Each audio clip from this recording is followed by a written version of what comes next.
Ini bab perburuan ataupun binatang buruan, wadzabaih, dan segala bentuk sembelihan.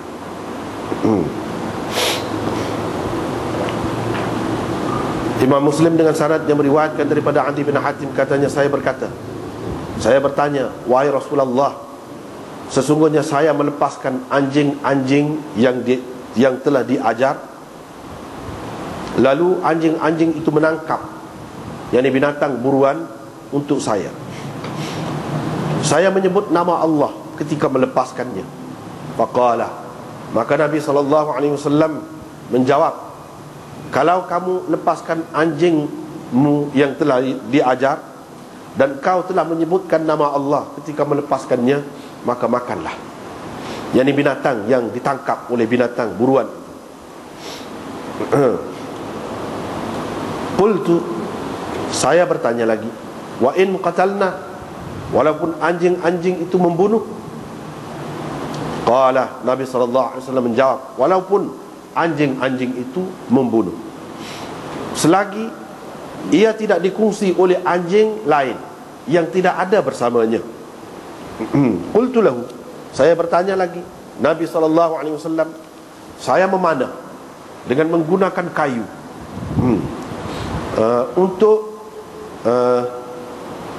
saya memanah binatang buruan dengan kayu ataupun lintang kayu, fa'usibu, dan mengenai binatang.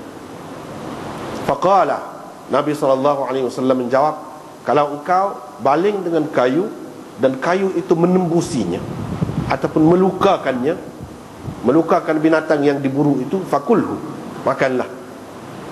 Tetapi kalau kayu itu mengenai binatang tadi, ikut lintangnya, fala ta'kul, jangan kamu makan.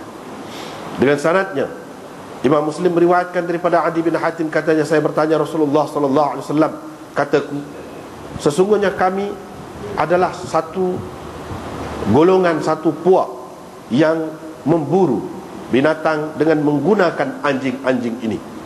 Nabi SAW bersabda, kalau engkau lepaskan anjing-anjingmu yang telah diajar dan engkau sebutkan nama Allah pada ketika melepaskannya, makanlah apa yang ditangkap oleh anjing-anjing itu untukmu.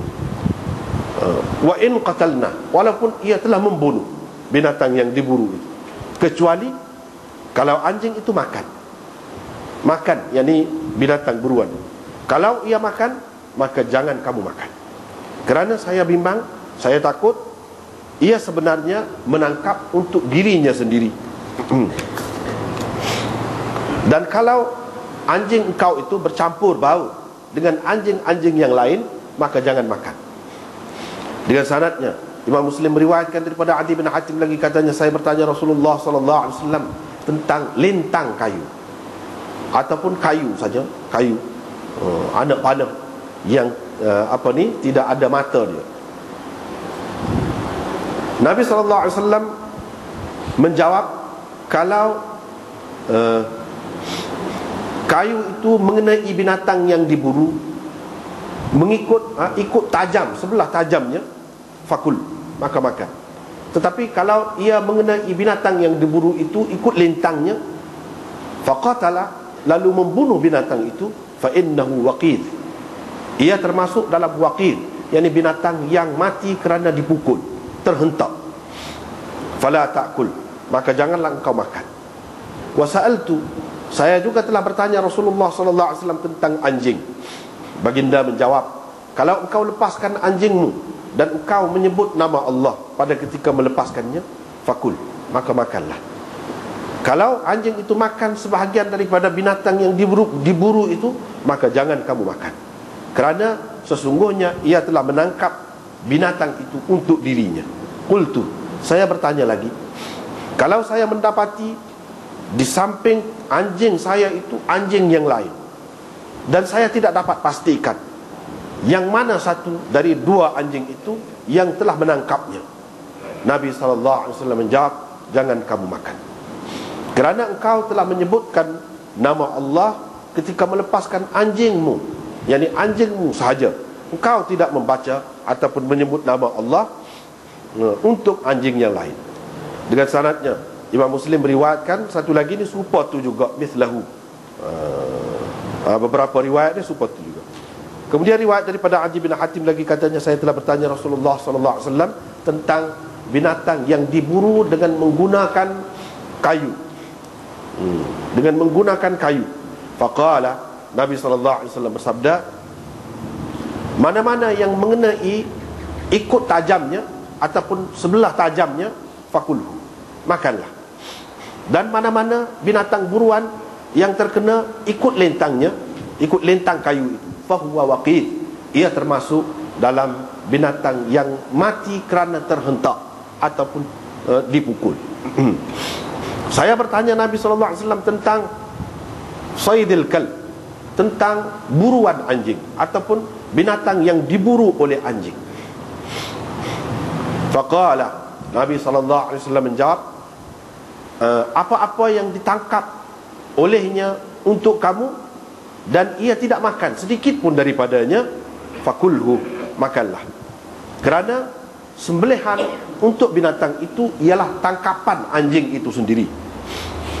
Dan jika engkau mendapati di samping anjing itu ada anjing yang lain, dan engkau takut anjing itu juga telah menangkap binatang buruan tadi bersama anjingmu, dan binatang yang diburu itu telah dibunuhnya, maka jangan engkau makan.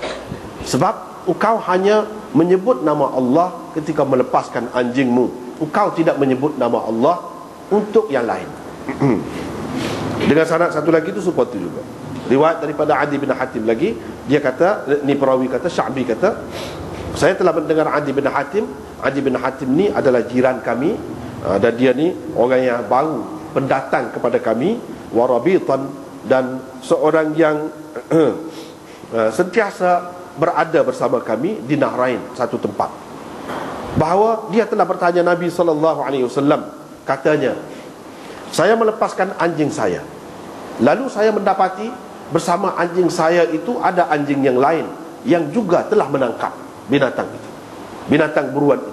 Saya tidak pasti yang mana satu dari dua ekor anjing itu yang telah menangkap yakni binatang buruan itu. Nabi SAW menjawab, jangan makan, kerana engkau telah menyebutkan yakni nama Allah ketika melepaskan anjingmu, bukan engkau sebut nama Allah untuk yang lain. Dengan sanad satu lagi itu seperti juga, mithla dzalik tu, maknanya lafaznya pun seperti juga. Riwayat daripada Adi bin Hatim lagi, katanya Rasulullah sallallahu alaihi wasallam berkata kepadaku, kalau engkau lepaskan anjingmu, fadhkur ismallah, maka engkau sebutlah nama Allah. Jika ia menangkap untukmu dan engkau sempat dengan binatang yang diburu itu dalam keadaan ia masih hidup, fadhbahhu, maka sembelihlah binatang itu.